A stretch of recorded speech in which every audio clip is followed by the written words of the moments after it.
Supreme court ఈరోజు ఒక అత్యద్భుతమైనటువంటి తీర్పును వెలువరించింది. ప్రజాస్వామ్యాన్ని పరిరక్షించడానికి నడుం బిగించినట్టుగా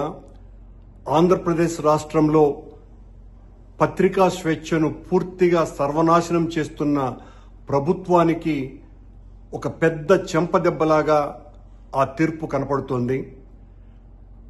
డిబేట్ను నిర్వహిస్తున్నటువంటి విశ్లేషకుడి మీద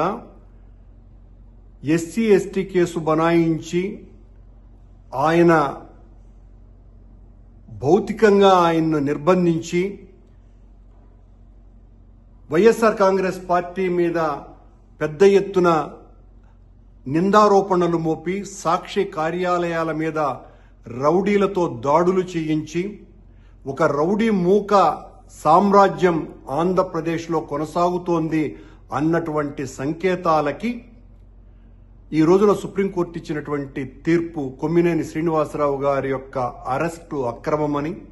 కొమ్మినేని శ్రీనివాసరావు గారిని వెంటనే విడుదల చేయాలని, మేము కూడా కోర్టులో విచారణ జరుగుతున్నప్పుడు కొన్ని విషయాలలో నవ్వుతూ ఉంటాం, అలాగని ఈ రకంగా అర్థం చేసుకుంటామా అన్నటువంటి వ్యాఖ్యానం కూడా చేసి ఆ డిబేట్ నిర్వహించినటువంటి వ్యక్తికి అక్కడ ఆ మాటలు మాట్లాడినటువంటి వ్యక్తితో సంబంధం ఏమిటి అన్నటువంటి ప్రశ్నను వేస్తూ ఈ రకంగా ఆయనను అరెస్టు చేయటం అక్రమమని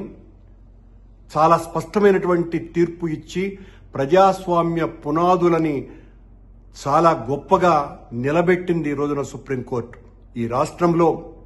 చంద్రబాబు ప్రభుత్వం అధికారంలోకి వచ్చినప్పటి నుంచి వైఎస్ జగన్మోహన్ రెడ్డి గారిని బలహీనపరచటానికి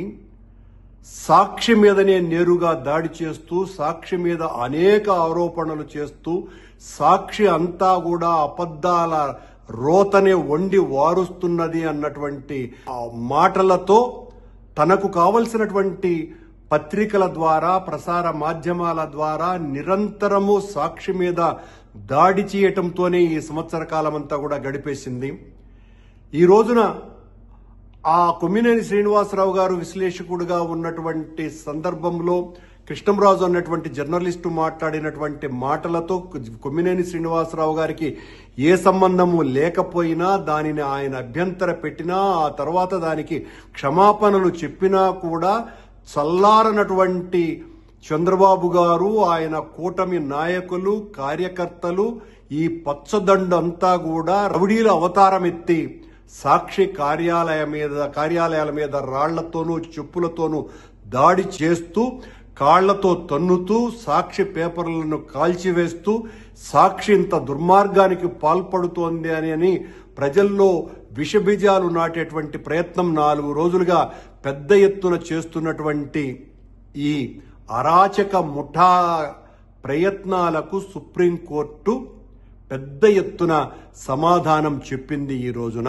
ఈ అరెస్టు అక్రమమని ప్రకటించింది, ప్రజాస్వామ్యాన్ని పరిరక్షించింది. మొత్తం పాత్రికేయ సోదరులే కాకుండా ఆంధ్ర రాష్ట్రంలోనూ, ఆ మాటకొస్తే భారతదేశంలో ఉన్న ప్రజాస్వామ్యవాదులందరూ కూడా ఈ తీర్పు పట్ల ఆనందాన్ని వ్యక్తపరుస్తున్నారు. ఈ రకంగా ప్రజాస్వామ్యాన్ని పరిహసిస్తూ, ప్రజాస్వామ్యానికి బందీలుగా చేస్తూ, ప్రజాస్వామ్యంలో ఈ రకమైనటువంటి చర్యలు ఉండకూడదని ఎంత ఘోషిస్తున్నప్పటికీ కూడా పెత్తనం మా చేతిలో ఉంది, అధికారం మా చేతిలో ఉంది, మేమేమైనా చేస్తాము అన్నటువంటి తెలుగుదేశం పార్టీ కూటమి ప్రయత్నాలకు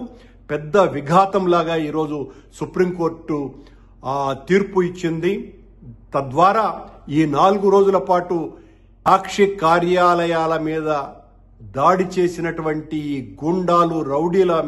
యొక్క అరాచకత్వం ఏ పాటిదో ప్రజలకందరికీ కూడా తెలిసింది. సాక్షి మీద దాడి చేసినటువంటి వాళ్ళందరి మీద క్రిమినల్ చర్యలు బనాయించాల్సినటువంటి అవసరం ఉన్నదని ఈ సందర్భంగా గుర్తు చేస్తున్నాను.